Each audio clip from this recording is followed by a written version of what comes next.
So we went and looked at all of our quarterback drills, and we said, all right, what are we doing? What's working? And the thing we noticed initially with over half of our quarterback drills was they happened from the pocket. And they were based on just kind of pure, kind of normal, like we would all love to script it up, pocket throws, okay? Well, what had changed in those years since was a couple of things. One, okay, is how these kids are brought up, okay, with quarterback coaches, with 7-on-7s. Guys just simply come out throwing the ball much more than they ever have at all the different levels, working their way up. We're going up and down here a little bit, okay? And so what we said was, all right, if that is happening, these guys are getting a lot more throws from the pocket at an earlier age. They're getting all these 7-on-7 throws. They're getting all these throws with their quarterback guy or with their coach, more guys specializing in one sport, all that. All right, so let's create a drill package that attacks maybe what they're not getting enough of. Like for me, I get sick of 7-on-7. Like 7-on-7 drives me crazy. I mean, to me, we used to, back in the day at Texas Tech, man, we would do 7-on-7 for 40, 45 minutes straight. And now at Oklahoma, we probably do 7-on-7 5-6 minutes a day, and that's it. And we don't even do it every day because to me, in the game, this day and age, with all the play action, all the movements, quarterbacks having to moving around, RPOs, all that good stuff, to me, 7-on-7, there's a place for it, but I don't know that it really applies. And to me, sometimes it can teach some bad habits too, especially from the quarterback position. So back on our drills, we said, all right, we're going to revamp our drills. And we made everything movement-based and made everything trying to make the quarterback uncomfortable. The thought process being, these guys grow up getting enough comfortable throws. Just standing there, throwing from the pocket, 7-on-7, no rush, this and that. They get plenty of that, okay, from our perspective. So we got to give them more throws that are game-like, more movements, put them in more uncomfortable positions that are game-like so that we are actually getting something out of this. I saw a deal the other day, right after the Super Bowl, Dante Scarnecchia, the O-line coach for the Patriots, a great line. He said, if you don't see the drills you're doing showing up on tape and helping your team win, you're doing the wrong drills. I mean, what a great quote. And it's exactly right. So I think, we all got to constantly, reassess what we're doing, making sure it's applying to the schemes we're putting out there, make sure it's applying to the game, and it's actually, there is a clear point that it is helping our guys, and our players see that too. Just a couple of drills. So I'm going to kind of show you kind of a progression of our drills. So we're going to kind of start here with the most simple of our base drills, and then I'll move into some that have a little bit more to them. This is our big movement drill. Pretty base stuff here. For us, here's a couple of key coaching points. Big thing for us is when we want to get the quarterbacks back to balance after some type of sudden movement. So the whole deal here is everybody in the world does the shuffle drill, right? We move them, this and that. That's all well and good, and it's kind of comfortable and easy for quarterbacks as they get going. I'm not saying there's not a place for it. This is different, though. This is simulating not the soft slide in the pocket. This is simulating my guard just got beat right down the A-gap. Or this is simulating that the edge just got beat right now and a simple shuffle or sliding in the pocket will not do. Like this is all hell is broken loose type of a drill. And so we're looking for a couple things. Again, keeping the quarterback's eyes, lower body in tandem, fast, erratic decisions, which is maybe one of my favorite parts of it. And so here's just kind of a base look at it. So you can see the coach in the middle. So what we do initially, okay, is we give him just a nice smooth shuffle in the pocket. So whatever drop, whatever play action look we want to do it off of, you'll see the first command I give them, just one certain command, is just, hey, I just want a soft, okay, just smooth shuffle in the pocket. And then when you see the hands kind of violently go up with two hands right there, what I'm communicating to the quarterback is, hey, we have something that has busted through the line of scrimmage. You got to go now. This soft shuffle that's all nice and pretty is out of it. This thing is a sprint, okay, to avoid trouble. And then as we bring him down, Okay, we're going to try to come to balance, reset, and then make a throw. So you see just a couple of quick looks at this for us. And again, this is so much different than a normal shuffle for our guys because it's simulating something uncomfortable, something unexpected has happened, and how are we going to handle it mentally? How are we going to handle it fundamentally? So look here with two of them, simulating here a pressure right up the A gap. Okay, I've got to back out of it. This is one of the toughest ones for our guys where they've got to slow down, okay, come to balance, get on top of the throw, and finish. So you see just a couple of looks at this here, okay? Probably our most base simulation or base movement drill that we have. Our next one here, and again, all of these are going to be something has happened unexpected. How do you handle it as a quarterback? Are you prepared? Do you panic? Do you handle it well physically? Do you handle it well mentally? The John Wayne drill, okay? One of the hardest things we all battle with is, how much do you hit your quarterback, right?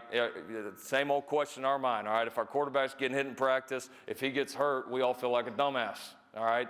If we get out in a game and he's a little gun shy or doesn't want to trigger or doesn't know how to stay into a throw taking a hit, then we're like, well, hell, we didn't, how was he supposed to do it? We never practice it. So there's always kind of that give and take of, all right, how could we maybe simulate it but maybe keep him healthy too? So this is, we got a couple of these on here, but this is one that's kind of our favorite. The John Wayne is just kind of a pure toughness drill for us and something we talk about kind of all the time. Our guys always kind of refer to it as a John Wayne finish. When we pull up a game on Sunday and we're watching, and our guy takes a shot, and he'll say, Kyler will say, hey man, that's John Wayne right there, coach. I mean, it kind of becomes a point of pride.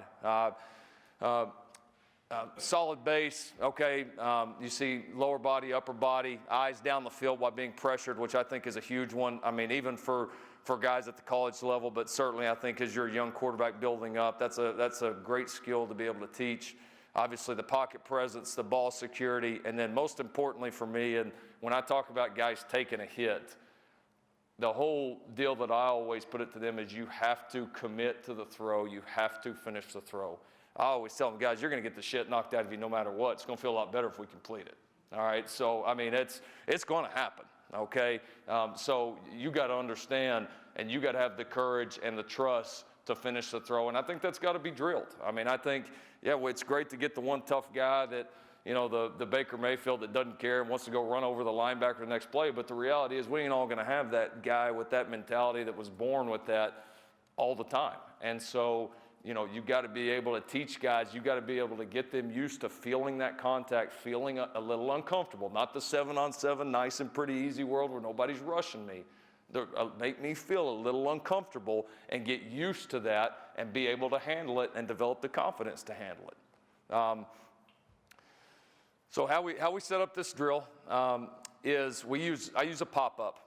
And I've got a couple of kind of different key spots that I like to get to try to make these guys uncomfortable. So first thing with the pop-up that you see is I want to close down the space. I want them to feel like that pocket is closing down on them. So I'm not going to give them a lot of air, okay? So you can see, okay, pop-up right there. And what I'm simulating here for him, okay, is finishing a throw and taking a little bit of a shot, okay, right into that. I'm not trying to cream them with it, okay? That's not the deal, especially when I'm dealing with anything that involves a throwing arm, okay? I'm gonna be smart about that. But at the same time, I want them to feel like I'm having to finish this throw with somebody in my lap, okay? Within this, we will also create decision making. We do that with all of our drills. I can actually illustrate it better in a drill I'm gonna show you in a minute, but we'll kind of, the base of all our drills is, all right, let's start doing the drill fundamentally right. Then let's add an accuracy, okay, an accuracy component to it. Then let's add a decision-making component to it as well. And so I think that's always kind of your tiers as your guys get comfortable with one, then a way for you to continue to challenge your players, make it competitive, and keep their interest. So you see here, simulating just something right through the A-gap. Again, finish the throw is the whole deal here. If I see these guys stay back on that back foot don't see a follow through. Those are the key points that we're talking through here. Again, not a decision-making deal here. All I'm talking through here is complete fundamentals of drive through the throw, okay? Biggest deals that we see, as we all know in situations like this, okay, is it's coming right through the middle, okay? I don't finish the throw, and that ball goes straight up there. And we know when the ball goes up there, it's not good. Okay, so you see some of these here in the front. Just cycling through here, get through my line. Okay, and then we'll start working, let's see here.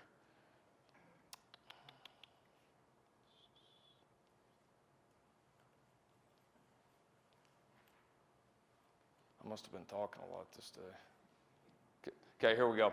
So then we'll start working coming from that back side, okay? And now I'm gonna get a little more aggressive with the dummy, really more than anything because you can, all right? So now I want them to simulate, and what we're simulating is we get it beat off the backside, we don't feel this thing coming. I'm getting ready to deliver the throw, and a lot of times, there's not many throughout a game that a quarterback can't see, okay? Every now and then they get the one that just blind, the guy doesn't see, but most of the time, what I've found and what I believe is quarterbacks, as they're delivering the ball, can feel that thing coming. They know right there at that point, it's about to happen. And so for them, what is your body trained to do at that point, okay? Are you trained to flinch? Are you trained to fall off of it? Or are you trained to continue to drive through it? And that's kind of what we're simulating here, and what we're constantly talking about is I'm taking that hit from the backside that I feel right here at the end. How am I finishing the play? Or maybe my offensive lineman is getting driven back into me, but I've already committed to make the throw. I've already made the decision, okay, what is my finish going to be like? All right, and so that's all we're talking about here is I'm giving them these guys just a little shot. Okay, I'm trying to keep them balanced throughout as much as possible, and most importantly, I want to see that throw finished. And in the meantime, I think you're building confidence with these guys. You're building confidence that I can go in there in that live team session or that game session, I can take those hits, and I can still make throws without it affecting me. So you see, I'm trying to just get the dummy in every kind of uncomfortable place that I possibly can. I'll get it down there around their legs. I'll get it in the back. Okay, we'll go right in the front. I mean, it's got to be everywhere because there's going to be people all over the place all the time with these guys, and they got to get used to it. I really think, too, you know, I think this is an incredibly valuable drill, too, for, you know, the people that believe very heavily in RPOs. Because, as we all know, the one bad thing about RPOs is they're terrible protections. I mean, if they were great protections, nobody would pass protect. All right, so RPOs are, you know, to me, quarterbacks take some of their biggest shots off of RPOs. You get more janky things on protections, and so I think it's valuable no matter what. But this has been one that throughout the years, when I've gone back and talked to my quarterbacks after they've left our program and, you know, kind of debriefed them a little bit, or hey, what'd you like? You know, this and that. Our quarterbacks have actually, even maybe more than I would have believed, thought they've gotten more out of this drill than maybe I would have guessed, of just kind of that, just being able to take some of those hits and just being able to just kind of feel that uncomfortable feeling a little bit to gain confidence, and I think it's helped some of our guys quite a bit. The best drill, without a doubt, that we do with our guys, and the one we do the most, is this med ball drill. So what the med ball drill does is basically kind of takes the first two drills that I showed you. It's going to add a competitive, fast, live aspect to it, and it's you know, it's a hell of a drill. I think it's the best one we do with our quarterbacks. Period. So again, another couple key coaching points. Again, most importantly, I would say here would be number 2 and number 5 there, helping the quarterback's eyes, again, stay downfield when there's some type of pressure happening, something uncomfortable is happening. This is the best drill that I've been able to use, or I think the one that's had the best results to work that. And then I think, you know, a lot of times we get that guy, maybe it's that athletic kid in our program, like, man, he's a hell of a quarterback, but he always wants to run, and sometimes that's a good thing, I get it, but we always get that guy's, man, how do I teach this cat to stay in the pocket more? Like, how do I teach him to just hang in there for that last read when that big one's coming? this one may be able to help you a little bit. Ball security is absolutely this is a great one to coach ball security with in the pocket, and then certainly simulating the live bullets. So here's a diagram of how this thing works. So you're gonna need a snapper. You're gonna need, you know, 2 coaches with a medicine ball on the side. And then to start off, this would be the part of the drill with training wheels. We just have 1 receiver out there, okay? So how this works for us is to start off again with just 1 receiver out there. We're just simply going to be working movements. And a couple of keys as you're setting up this drill. Obviously, you can see we got 2 medicine balls, and they're going to simulate defenders, okay? A couple of keys on this. You have to, just from doing it a bunch and screwing it up a bunch, you have to have the 2 people, all right, on the same page. You got to have somebody on the other side that you're in a little bit of a rhythm with, because you don't want to, the drill can become kind of messy if those 2 guys aren't in sync about like who's throwing the medicine ball first. You know, is it outside, is it inside, is it low, is it high, is it separating a wide rush, is it simulating an inside rush, what is it? So you can see how we're working here. So I've given the quarterback just simply here a drop that I want him to work. And so this is how this one goes. He's going to snap the ball here, okay, get into his drop, okay, and then what we're telling him here is I'm just simply giving him a ball command, okay, so I am controlling when I want the ball thrown. Now, here's the key coaching point on this. Because this is where you get a lot of flexibility as a coach to make this drill whatever you want it to be. He throws the ball when I say ball. Now, that may happen like this instance where we've simulated, okay, rushes on the edges where he's got to step up and he's found a good spot in the pocket and can set his feet and make the throw. Fantastic. It also could happen, okay, right now, where that ball's coming at me, but I've made the decision, hey, he's open. It's time. Ball's got to get out right now. Now I got to take the hit. Now it becomes a little bit of that John Wayne deal. Am I going to flinch when I'm getting ready to take this thing right now? Or am I going to finish the throw? All right, so they have got to trust, okay, taking it right now. Sometimes you put them in that predicament, and if you'll think about it, it's the same predicament these guys get in the game, and you can't simulate this in 7-on-7, okay, okay, I'm getting ready to get hit, but I know that guy's open. Do I throw it and take the hit, or do I have enough time? Do I need to reset and then maybe take it or move on in my read or whatever? A lot of quarterbacks get in that predicament, and what do? Do they take it or do they not? This simulates that. This puts them in that position where, do I got time to get this thing off before this medicine ball gets here, or do I need to, hey, I got to get to the point where I can make the throw first, so I need to move, I need to shuffle, I need to flush out, whatever it is. So you can do a lot of different things with this drill, and the initial part of this of controlling the throw by our cadence gives you an opportunity to be really flexible. So let's look at a couple of clips here. Okay, so we'll talk just kind of how we would coach these guys here a little bit. What we're looking for here as these guys move are a couple things. And here's what will happen right off the top. Okay, these medicine balls don't have legs, all right? And so you're going to throw that ball to one of your cats right off the top, and the first thing it's going to be coming at him right here. First thing he's going to do is this right here. Okay, it don't work like that in real ball. So first thing I tell them is they're not allowed, and I don't want guys moving from the waist up. That's no good. That does not work very often. I do not want guys moving from the waist up. I don't want that rush. Same thing, I don't want that ball coming through here, right at the front part of my chest, and me just simply doing this to avoid the ball, because in real life, that's a human being with two legs that it's about to put me on the ground. Okay, so I talk to them, the first thing that's got to move is those two things right there. Those feet have got to be not here, not here, certainly not here, and we'll talk obviously the ball security here in a second, but the first two things that move when it's time to move are my feet. Second thing is, if there's not a reason to move, don't move. What'll happen is you'll start firing these things, And these guys will start doing what? They'll start just moving, anticipating, well, I'm just about to get hit. Well, how's that like a young quarterback in a game? Guy gets a little antsy.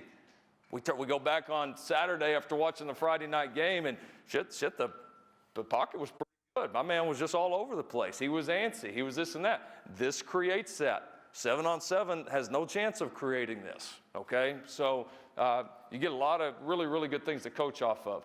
So we'd say this wouldn't be good here.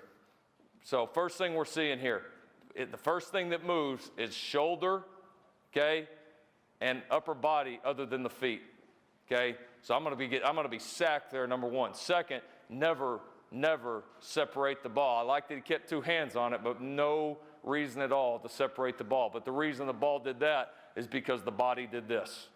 If the feet are moving, this is nice and easy. The other thing, when you move upper body first, you obviously get out of throwing position as opposed to just moving right here. You move your entire body, you don't get sacked, and you are in position to make a good fundamental throw.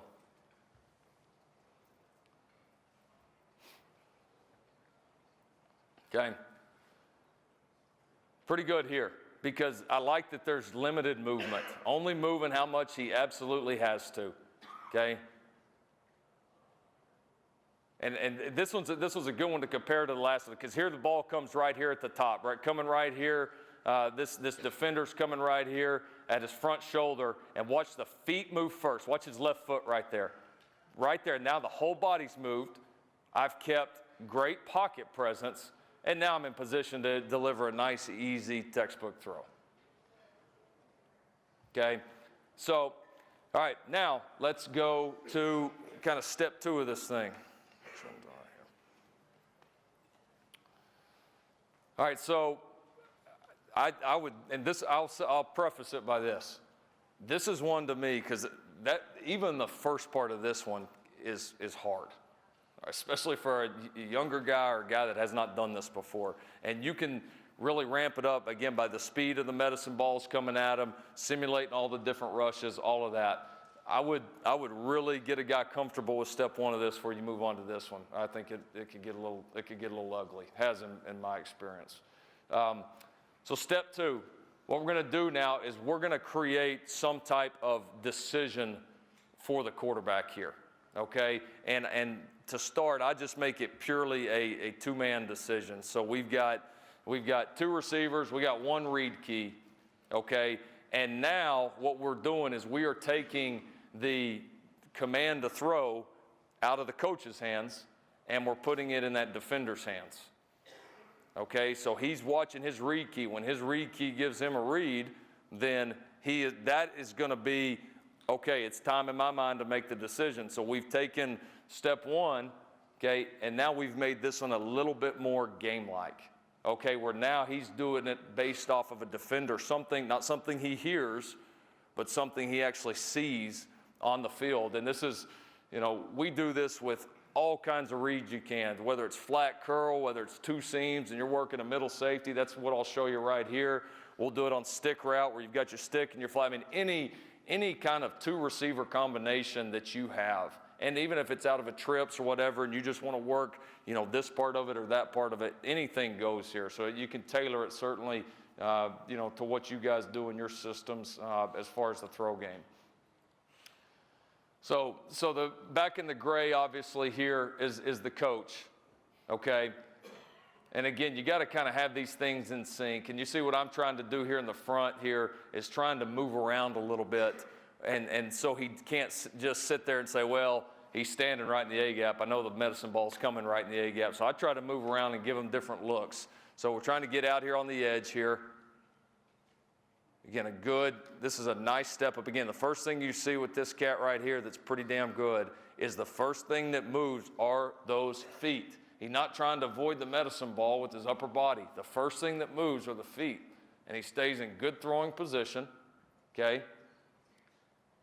As soon as that read key breaks, okay, then he is doing everything he can to make this throw. Now, here's where you'll really feel, again, if they're cheating this drill, is, I tell them, I want to create that live situation, okay? I want it to feel like a game. So as soon as that read key goes, The second he can get to a spot to make that throw, he's got to do it. And again, this is one that may happen. At times, we'll have the read key go first, where it's time to throw it, and then throw the medicine balls at him and put him kind of in that conflict where which one do I do? And the most important thing to me in those is teaching them to be decisive and not be hesitant. And so, again, you can tailor this thing so many different ways to fit your guys and to cover a lot of different needs. Great look right here for it. Okay, so what he's seeing right here, no need to move. Rush stayed in front of me. I'm in a good spot. I get him to move. I deliver the throw. I would have graded him here. For a young guy, I'd have said pretty good. If this was one of my older cats, I would have said this ball's still gone, a count late. I mean, I've got no movement right here. My read key's gone, and to me, there is just a half second there of hesitation that I'm not real fired up about. Now, if that's my young guy that's been doing it for 2 weeks, now I'm still telling the same thing, but deep down saying, all right, we can work with that. We can work with that. It's not awful. The thing I do love here is he's not moving just to move. He's not antsy. He's only move when you have to move. Don't think you got to move every single time. That's not what this drill's about. It's about being able to make that decision and have that feel. The other thing, obviously for a coach being down there at ground level, and one thing that I normally kind of really tell my guy here that's snapping to watch, because sometimes as a coach, you're throwing the medicine ball, you're kind of watching the rest of it, is really to watch his eyes. Are those eyes on those medicine balls? Are those eyes down the field on my read key, or what's happening? All right, are they watching the rush? Are they trusting their movement, trusting their protection, and eyes down the field to see what's happening?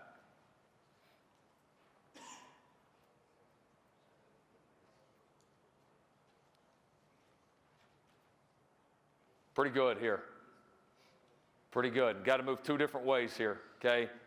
Skylar's having to move left here, back to the right, okay? He knows at that point the read key's gone. This is one of those, this is that conflict right here. It's a great clip to look at. It's a great one to show you guys. Okay, right there, read key's gone. Can I beat this or not? Is this medicine ball going to sack me? Or do I have time to get this gone? The thing I love here, you could argue maybe either one here. And I know sitting here, I could pause it and this and that. The thing I love is he was decisive about it. There was no doubt. He did not feel like it, but he was already starting his movement and then set up. I think it's pretty damn good. I mean, that's that kind of conflict you want to try to put those guys in as much as you can. And I think it makes it real. I just think there's, for me, that's one of my favorite parts about it. Okay, here's a good kind of coach's eye look at it.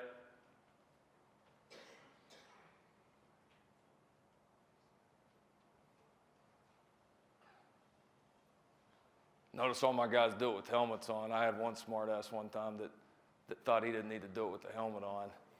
And they all wear helmets now, so yeah. So good for us to take out some of our frustrations every now and then as well, right? All this about all the player rights and all that. We get some damn rights too, I think, still. All right, so pretty good stuff though. Any questions on that? Any questions? I'm gonna. That's about as good as we got. Oh yeah, let me talk about the progression stuff real quick. So last part of it here is the true full progression. Okay. So now, instead of one defender and a read key, we're going to put our receivers in a progression. And again, you can do this with any progression that you have. And the way we've done this, I've experimented with this a little bit of maybe putting like 2 or 3 defenders out there and trying to give them a look. It eventually just becomes a deal of like, how many guys do you need to run one damn quarterback drill? It's kind of been my biggest issue. It's okay. It takes a lot of synchronization. What we've normally gone back to when we do this is just back to the quarterback command, where I'm just telling them the command. So basically how this one would play out, and we just drew it up off of our Y cross, is what you're seeing here. So in the middle here would be the Y crosser, okay, would be the curl on the backside and the flat. So you're just seeing those 3 here. But basically how this one would work, very similar to the first one. You see we're working off of a play action. Is I'm going to give him the command of X, H, F, Y, or Z, And when I do that, that doubles as A, obviously where to throw, and B, I want the ball thrown as soon as you possibly can at that time. So it adds in, being able to teach your progressions a little bit. The one I do like about this is it does kind of force them, similar to the very first drill that I showed you, it forces them to do all the, I think, really good, coaching points that we've talked about on this drill before. And then all of a sudden, I've got to get to my feet to a spot to where I don't know where I'm throwing. Like all right, I've got these live bullets coming at me. Maybe I've had to move, maybe I haven't. And then all of a sudden, not only do I got to make a decision on where I'm going, but I got to get my feet in position to make that throw. When you just got the two guys out there, the one thing for the quarterback, he knows, well, I'm either throwing this or this. I mean, he's got it narrowed down. When you got 5 cats out there in a progression, you add that element that I think has also been very beneficial.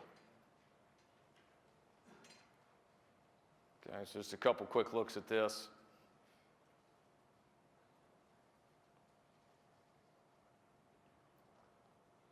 Another one we wouldn't like here. Again, watch the upper body. After he steps up after the first one, watch the upper body. This will be the coaching point here. The next thing was that upper body trying to move. Had both feet in the air at the same time as I hopped up. A couple of small coaching points there that make that ball get out a little bit slower than it needs to, okay? So any questions on those drills? Anything before we move on into a couple of routes here? Sure, please.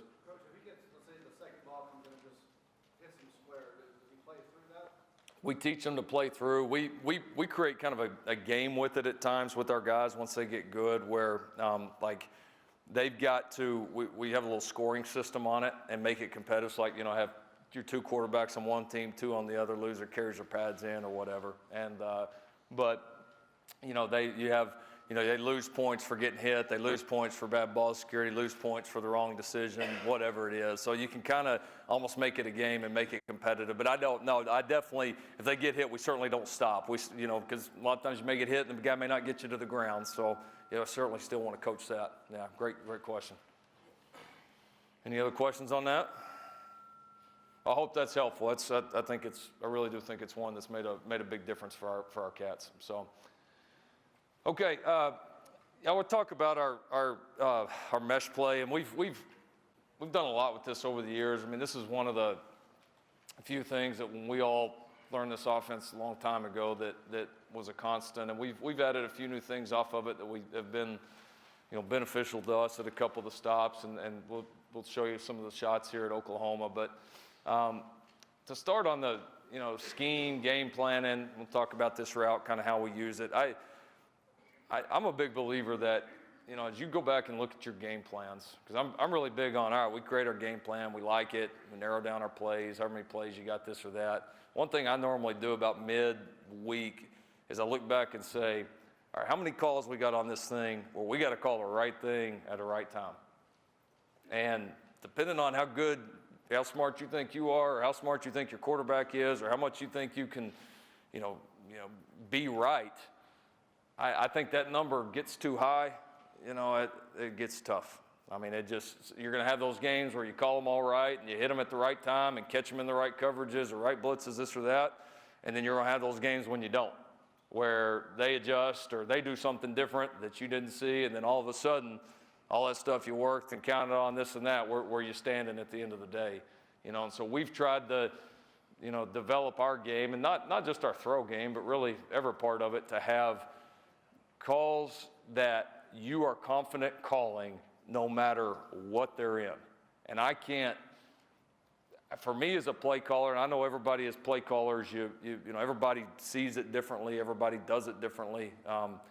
Those calls for me in a game are, I just say your security blanket, whatever, but I mean, those to me are, I want to feel like that 80% at the minimum of the calls on my call sheet, I'm good with calling no matter what the hell they're in. Because to me, anything over than that, if they change, I put it back on their terms. If they change, if they do something different, if we call it at the wrong time, this or that, so much has got to go right for that one play to work. And I'm not saying you're not going to have a couple of them, your shots or play you think really hits good against their defense, or you got a chance for an explosive play, whatever.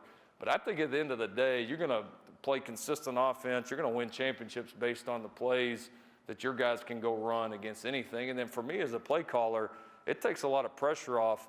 You think it's situations, all the different things that come up, how fast the game's moving right now.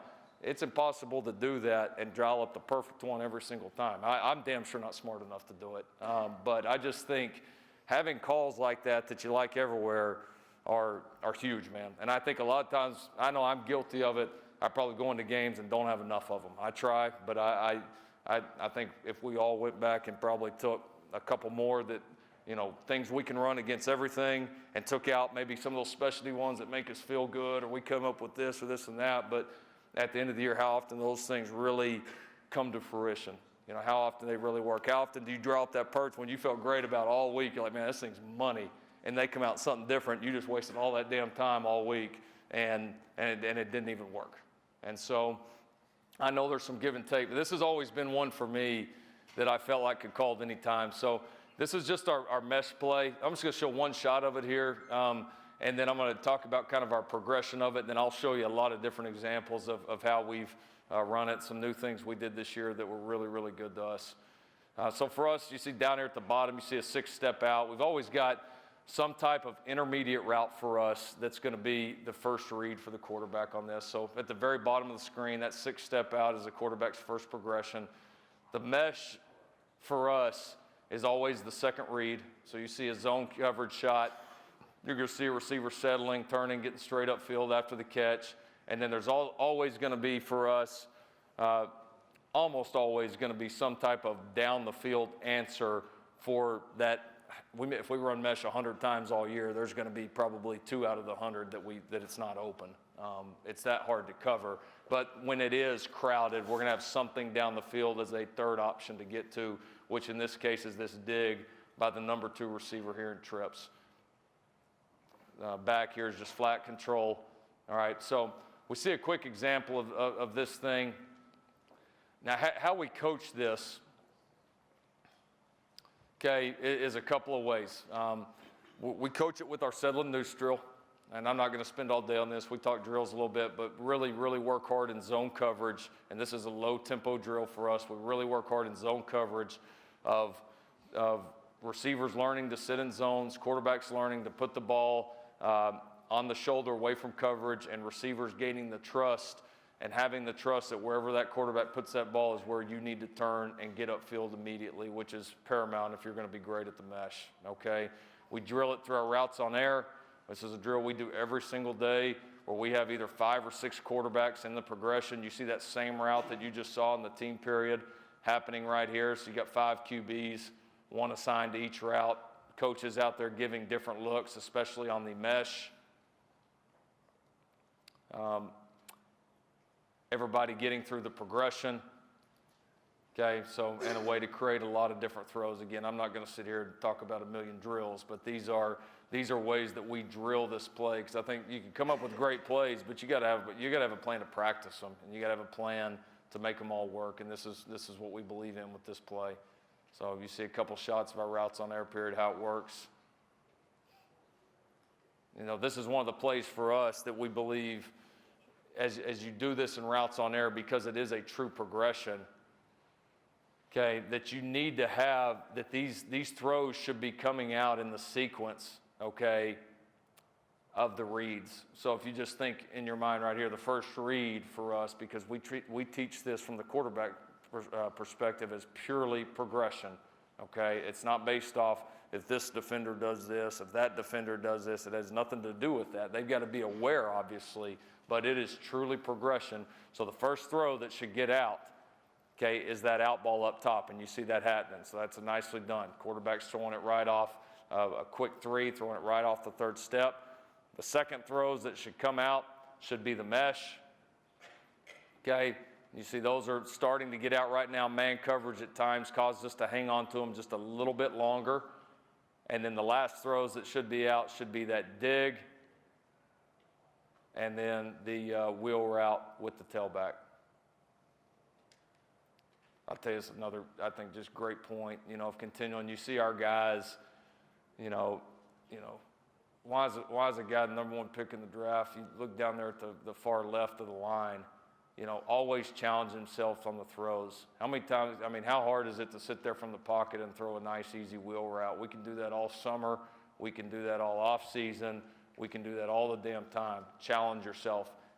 Smart enough to realize if I get back to that wheel, I'm probably having to move in the pocket, simulating a rush, stepping up and making that throw with some type of pressure and challenging yourselves on the throws, making them game-like. And this drill gives you a chance to do it, and great players do it all the time. Okay.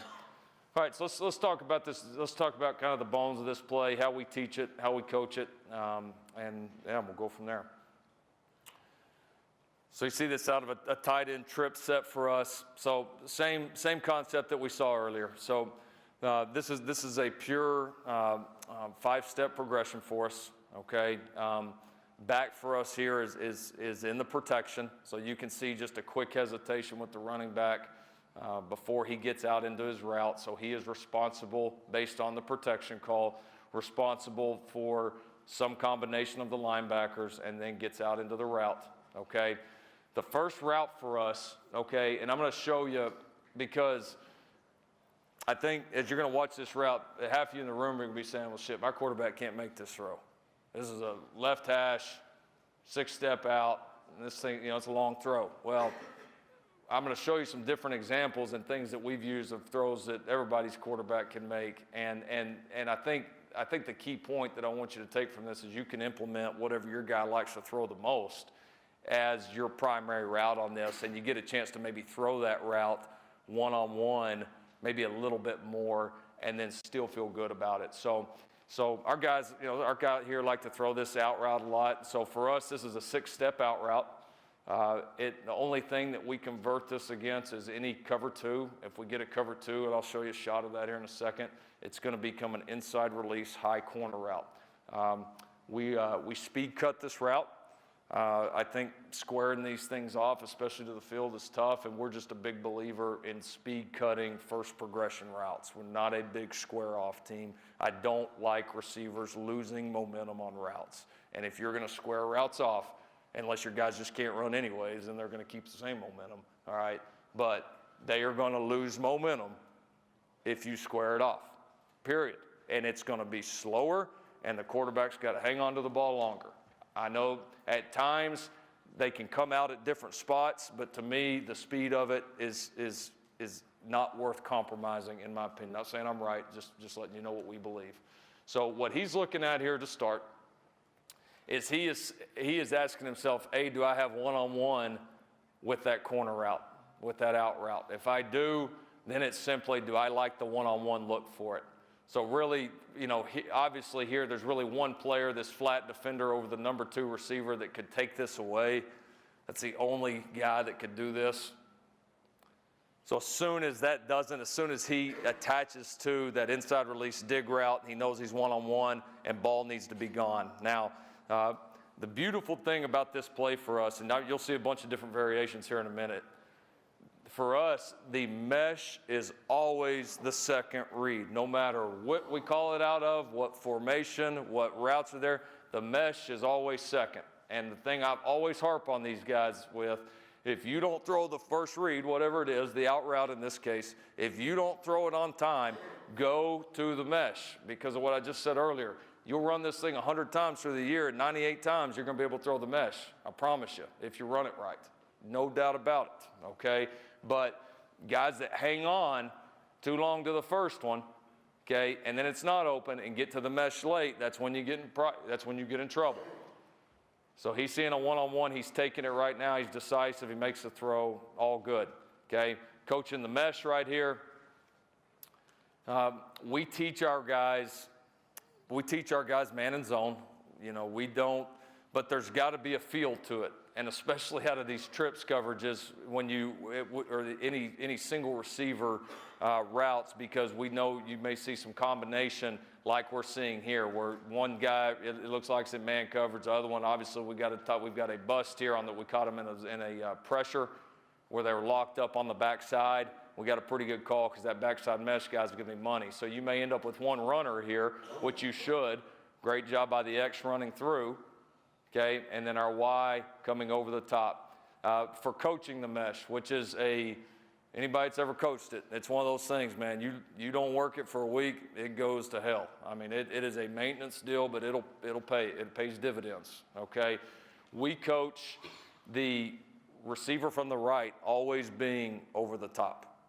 And we just make it that simple for our guys. He is responsible for the depth of the mesh. I know people got different views of it. We coach it a little bit differently when it's an off-the-ball tight end like this as opposed to an on-the-ball, because to me the timing of this is way more important than does he get to 5 yards, does he get to 4 yards, who cares? They need to be coming open at the right time. They need to be coming open just as that first read is closing out, whether it's at 3 yards or whether it's at 6. To me, that all depends on, how you're structuring this whole thing. So he's over the top.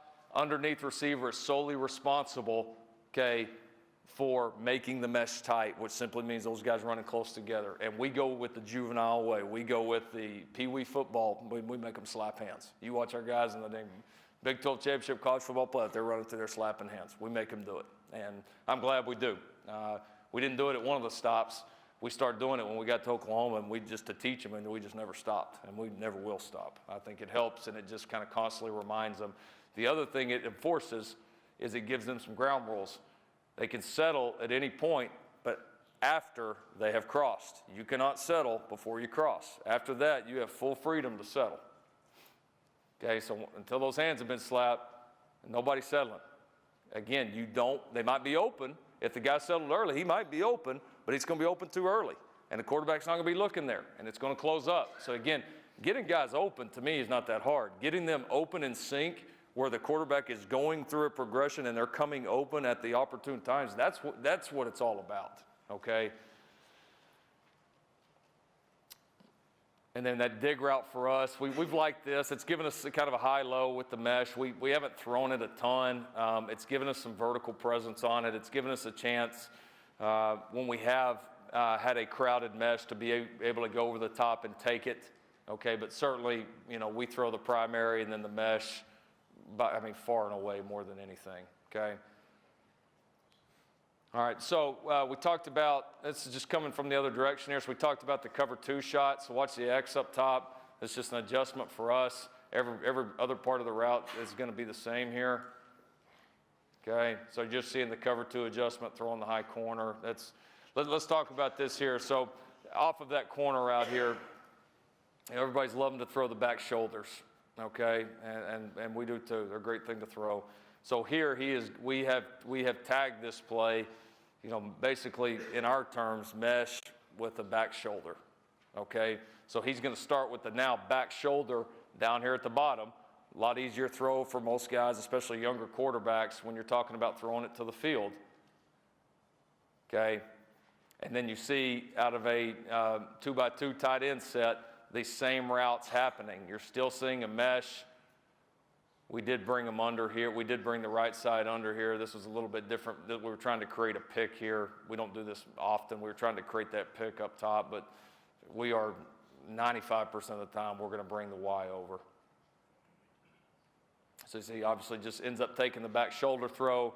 We're getting, obviously heavy man looks. This was, I had this clip on there too, because this is actually one of the examples. Let's say he doesn't like the back shoulder, which if he doesn't, he needs to have his head examined. But if he doesn't like the back shoulder here, okay, and he gets to the mesh, I got a pretty crowded mesh here. I got locked on man with 2 free players. All right, this is one of those times where you would get maybe to the dig or to the wheel, and obviously you see we got really favorable matchups there. The dig's getting ready to be huge, all right? We do square off this dig because once again, that route's not about speed. This is not the primary route. We intentionally want to slow him down. I got to go through a primary, I got to look at the mesh, see it squeeze down, and then throw the dig. So that dig, if we speed cut, it gets open way too quick. So we square cut that to slow him down. And we normally run it with a slower guy, and that helps even more, okay? A great look at it here. So we're grading this. It's obviously terrible. It's terrible by the mesh, almost embarrassing. Not almost, it is. Embarrassing by the mesh, a great execution on the back shoulder and a really nice route on the dig.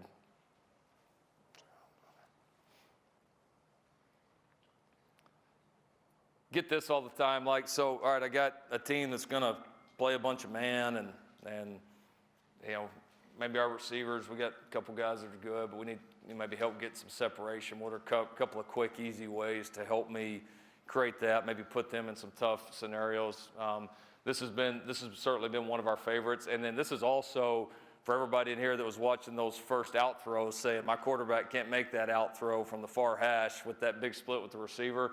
This is also another way to shorten that throw. All right, so we've got just a little short buzz motion that we call this, okay, with the X receiver, okay? But nothing for us is going to change here. I think we put every clip on here. It made me liars. I think we put every clip on here that we've ever brought the right side receiver under. All right, so what we're doing here is a couple of things. One, we're giving the quarterback initially a great man zone look. I mean, and we're not just coaching our quarterback on this, because we're always trying to give our receivers on this, you know, any indicator that they can have, any clue we can give them, is it man or is it zone? Because some of these things are tough. Some of them it's hard to decide. And so we are also coaching every receiver on the field here. When this play is called and that short motion happens, this is what you are looking for. You are going to have a great idea if it's man or zone. So it ain't just about the quarterback knowing here, especially those mesh receivers. But even the guy running the dig is going to have a pretty good idea how I'm going to have to run this man dig route, okay? So I think anytime you get an indicator, don't always think it's just going to be for the quarterback. So we see the switch happen, okay? So we know, obviously, we're getting some type of man coverage, getting a little bracket here, but a great job. Okay, we've created a pretty nice leverage here on that out route, and you see the routes are the exact same, and now it's just coming from number 2 in the slot that we've created by the motion. So we've made it an easier throw. Okay, if we're playing a team that's really talented, man coverage wants to get in our face, bump us, do all that stuff, we've made it very, very tough. We're making them defensively have to communicate no matter if they're man or zone. We've given quarterback and every receiver on the field a great man zone indicator. But for us, the beautiful thing for us is, and one of the reasons I love this play, is defense is going to go script this thing. They're going to have to be talking about this motion, this, and this, and this. For us, and when we're coaching the quarterback, other than getting a man zone indicator and the fact that the throw's a little bit easier because it's from not so far out, it's the same thing. We've taken something that's really, really easy for us to just go out and do, that is a play we've worked 1,000 ways, whether we had the motion on it or not, and now for a defense, it becomes a totally different deal. You get teams into bunch rules, stack rules, how do they do all this? You make this a lot tougher on them with a simple movement like this on one of your base plays, but you make it simple and easy for your kids. Our quarterbacks say, I'm going to give you a great look. The throw's going to be a little bit different. Other than that, the reads never change. Okay, it's your intermediate throw to your mesh, all right, and then you've got your down the field progressions.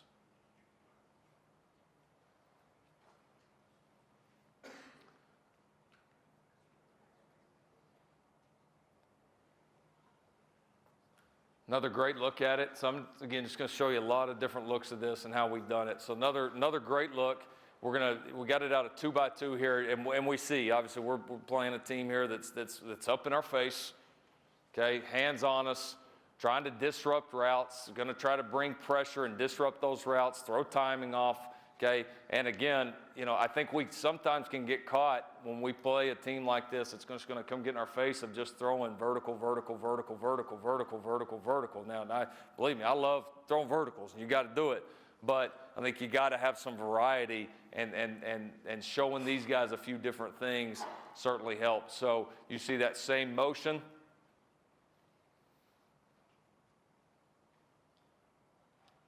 The same out route with your mesh working. Okay, we have this as double outs. It's always been one of the quarterback's favorites. I don't know what you guys as guys are. You know, my guys have always loved the mirrored where they get the choice on the primary. So one thing you lose on it, obviously, is you lose kind of that third read on this. You're kind of banking on getting the first two. Now in this one, That's honestly a pretty safe bet because that's who we throw the most often. But he's simply got a choice here of which out route he wants to start with, the motion or up top. He makes that decision. But no matter what, you can always go back to the bank with this, the mesh is the second read. No matter what we do, the mesh is the second read. Okay, so obviously gets the rub. We're able to create, great leverage on the motion. Not a big fan of the mesh. I think we could have been a little bit better picking that off.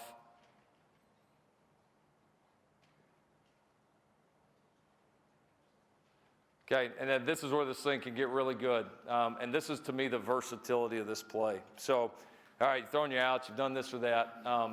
Let's talk double moves a little bit, okay? Everybody loves double moves, right? Double moves are great. We at the end of the year, we go back and watch our cut-ups, and we all say, man, we should have thrown more double moves. We should have done it more. They were good, or this or that. The biggest problem with double moves, why don't we throw them more? Why don't we call them more? Okay. Is time. And then we as coaches, I don't know, I think you guys will feel this way. We feel like when we're calling a double move, like we're taking a shot. Like we're taking a shot and it's feast or famine. Like we hit the big one or we get sacked, or we hit the big one or it's not there and we just burned the whole play. So like for us, kind of deep down in our gut when we want to call them, it's like, man, I'm taking a risk. Like to me, calling a double move shouldn't feel like calling a flea flicker. Calling a double move is not calling a double reverse pass or any of that crap. Calling a double move is just another route. And so when you call it off the mesh, the way that you can present it to your quarterbacks, because you see some of those beautiful plays on double moves when you get the guy wide open, and then you see, to me, some of the dumbest decisions you'll ever see quarterbacks make on double moves because they're so juiced to cut that thing loose. They've already decided before the even play started, that's where they're going with it no matter what, whether it's wide open or whether they got three defenders around them. So this is, to me, a great way to coach the double move within a scheme. And the beautiful thing is you coach it exactly like you coach the rest of the mesh. So now, just example here, up top, instead of the out, we've called the double move. We've called the out and up, okay? So when I would go coach my quarterbacks on this, okay, a couple of things. One, if the pre-snap look is not good for it, then we're just going to be on it for a split second, just so we're not to the mesh too quickly, just to keep the integrity of the reads. If the pre-snap look is good, meaning we feel like it is one-on-one, okay, nobody else is involved, then we're going to truly read this thing. But we coach it the exact same way as we do just throwing that out ball. If it looks good and you're going to take it, rhythm, all this and that, great. Do it. It better be one-on-one and it better look good. Why? Because the mesh is always open. And so we coach it just like we do the back shoulder or that high out ball or the low out ball that you've seen or whatever route that you want to put out there. And then for me, it gives me a call that really not much different than the mesh, where I'm sitting there feeling like he's going to throw the double move or we're going to pop it right down to the mesh and we're going to get 5 yards and the double move wasn't there, and that's okay. But we showed it to them and we all know there's value in that, even at times when we don't throw these routes. So I think it's just the psyche of, one, us as play callers, and then two, the quarterbacks not feeling like, well, every time I call a double move, you got to throw it. Or every time we call a double move, it's all or nothing. It ain't all or nothing. It's not all or nothing at all. This is just another play, and it's the same progression that you've been repping time after time after time, whether we had the double move called or not. And so this has been a great thing for us. We've been one of our favorite ways to call double moves, and it's probably been one I've been more aggressive about calling just because I don't feel like I'm taking some big risk. I don't feel like it's going to be a great play or an awful play. I feel like we're either going to hit the double move for a big shot or we're going to complete the mesh for 7 yards, and it's going to be 2nd and 3, and that's okay. I can live with 2nd and 3. That's not bad. Okay, so a great way to get to it, coached exactly the same way as the mesh. And I think that's the key. I think that the key is the quarterback psyche on it. I mean, I think if you can get them to truly believe and buy into that, then you're in business.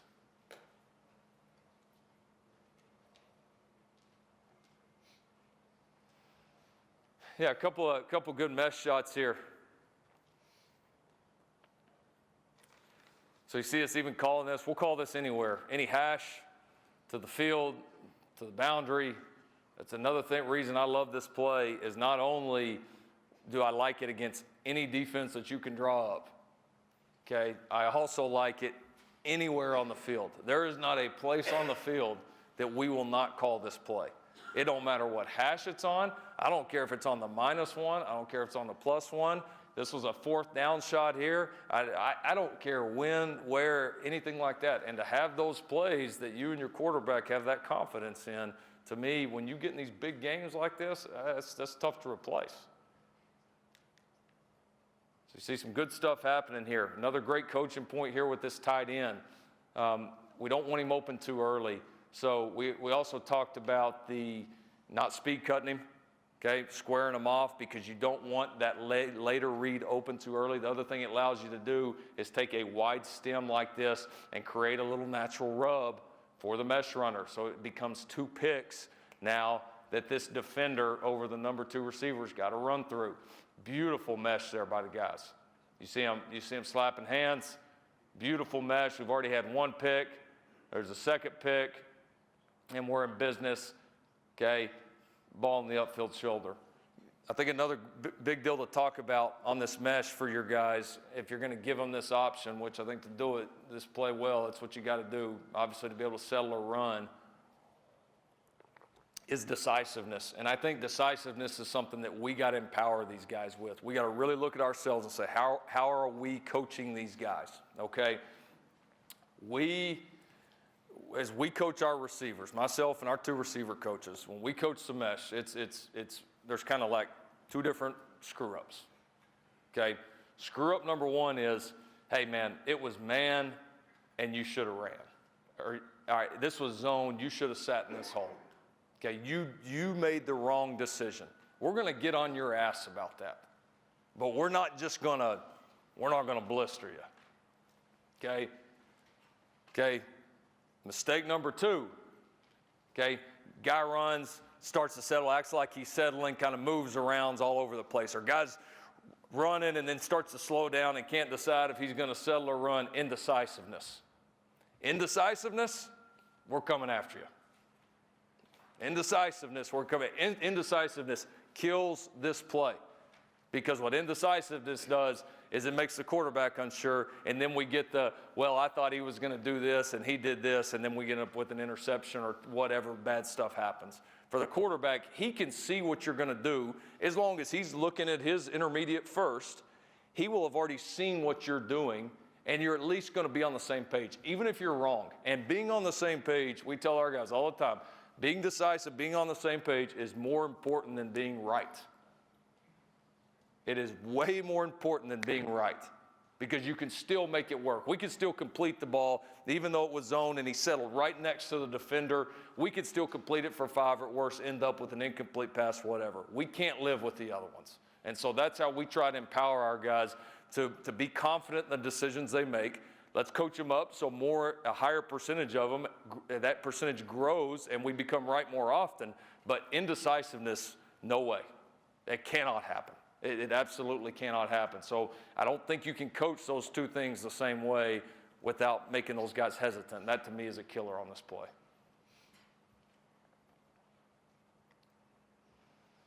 A couple other really nice looks here.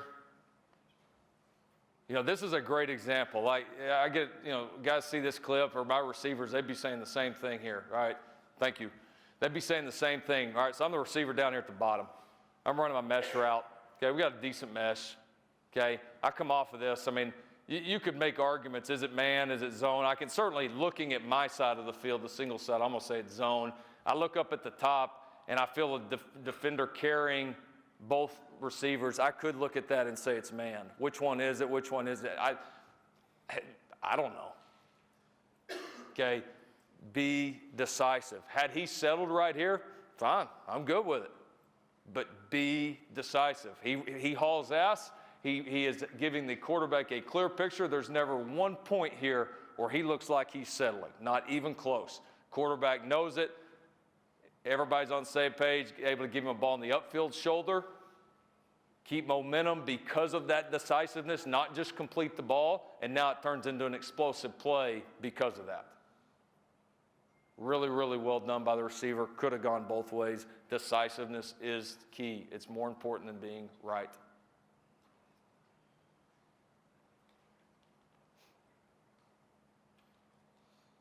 Another good look at the mesh here.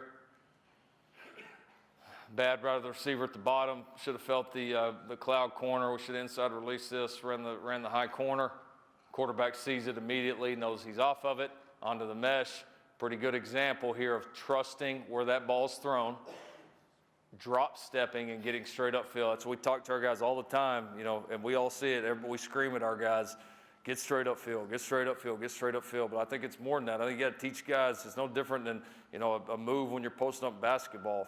The quickest way to gain yards when you're in zone and your back is to the defenders is to drop step. That's wherever that ball's at. We teach them to drop step and start getting vertical right now. It's not just get upfield, get upfield, get upfield. Yeah, it's a part of that, but specifically, don't waste time or space or yards going here when you can go here. And the fastest way to do that is drop step. And it's a great look here by our tight end. That first, once he catches it, the first step that moves is that left foot up the field. And that's what we're looking for. Really well done. A couple more shots here for you. Yeah, here's a great look here. So look what we got here at the bottom now.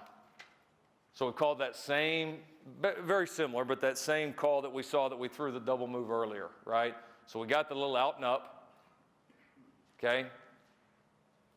Had a chance to maybe throw it, but with the quarterback is sitting here saying right now, and then this is just how these guys are programmed, and this is how I want them. He's sitting there saying, all right, pre-snap, yeah, it's one-on-one, but a couple factors here. I'm on the 20-yard line. I ain't got a lot of room, number one. Okay, number two, all right, unless that guy is biting right now, he has just been, we've grinded on telling him over and over, it either looks great right now and we take it, or go to the mesh. If you'll do that, I'll call more of these because you guys like me to call them. I'm not calling them if you guys don't prove to me that when it's not there, you won't go down to the mesh. So a lot of guys would say, man, the corner's kind of dividing these guys. Maybe should he stay on it? Yeah, if he would it have worked? Maybe, but I think this is a great illustration of he's sitting there saying, something's a little off. He ain't biting on it. I'm going to the mesh right now. And I think that's the mentality that, I'm not saying we're right, but that's the mentality we're trying to build with our guys so that I could down here call this thing without any fear in the world and know that when that happens, he's going to do that right there. And worst case scenario, we're going to get upfield and go get our 5-6 yards and go on to the next play. And it's just, it's made me call them more, trust our guys more. And I think honestly more than anything, we've had, when they're not there, we've had less bad decisions and still more positive plays when I do call them at the wrong time or the wrong coverage, or we don't get that bite that we thought we were going to get by studying them on tape all week. Okay? Does it matter to you which guy does the mesh? You know what I'm saying? It's almost always for us the top guy. For us in our offense, it's how we're all thought, we're all brainwashed, but it's almost always the right side for us. The only time that we've changed is occasionally, and why you've seen it some on this tape, when we've had a really fast guy as our right side receiver, occasionally we've made him the under just to get in there. That's kind of how we were built this year. We had the fast receiver, Marquise Brown, that was on the right side primarily for us. And so for him, a lot of times we had a quick adjustment call to bring him under just because he would catch those unders and he may go to the house with them. So we wanted to. I think so, but I think it needs to be, like if you got one guy that runs 4.65, one guy that runs 4.6, in my opinion, I would keep it as consistent as you can. We had a difference maker. We had a dude that if you hit him on a cross route, bam, ain't nobody catching this dude. And so for us, it was worth it. That's the only time in my career I've ever had a guy we've done that with. I'll tell you that. We've always made it right guy over, left guy under, just for rep, simple, make it simple, and guys get to work it over and over.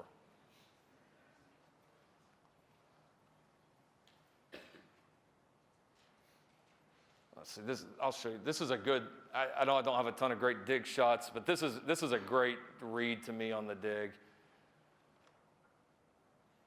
So we obviously see, a couple of things here. that have happened. It's a good job by the quarterback recognizing it. All right, so he's got his one-on-one out route. So he is one-on-one, but obviously we never got in the corner shoulders, flipped it all. Corners got outside leverage on us. Great job passing up on that. We at this point know it's man coverage. Okay, obviously our receiver coming from the top does not know that it's man coverage. Okay, if he continues to run, he's going to get the ball. Great job by the quarterback seeing that though, realize that that is closed down. Okay, and then there is my dig shot. The other thing you'll see with the dig, a couple of things he could have done better, because when you do it with that inline tight end, he can pace off the ball. You can gain a couple of things. You make it tough for a great edge pass rusher. We can slow him down a little bit. The other thing is you can create, like we saw earlier, that pick. I would have liked to have seen a wider stem by my tight end here, okay, and create that first pick. There's no way my number 2 receiver in trips here should have this nickel in his hip pocket. No way. Not on this play. Because that tight end's job ain't to get open. Okay, his job is to get that pick first and then get open at the correct time. Okay, so, but I do like how he pressed him wide after that. He continued to get his depth. He cannot be short. We tell our guys 15 yards on this, and we stay on their ass about it. It's got to be at 15. If not, they're going to be open too early. And you see, this happens, you know, as far as guys being in sync, this is about how you draw it up.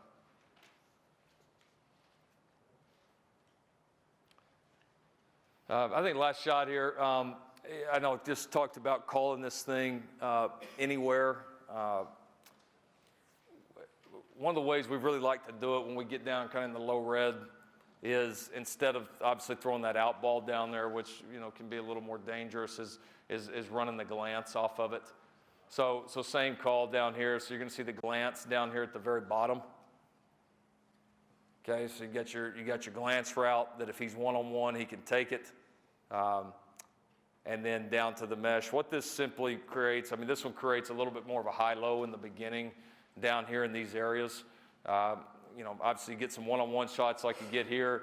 A lot of people, you know, you're seeing the 7 across coverages where people are trying to pass everything off, get you on different levels where it, I simply put it to our guys, if that becomes one-on-one on the back line, we're taking it. If it doesn't, that means one of their defenders is not on that front line, has removed himself, and now we got numbers on the mesh. And so, but again, the beautiful thing for us, it looks a little bit different, but the coaching points on it, and the reads, the progression always stay the same. I mean, everything I've showed you here, back shoulders, outs, high corners, double moves, glances, I mean, showed you a lot of stuff here.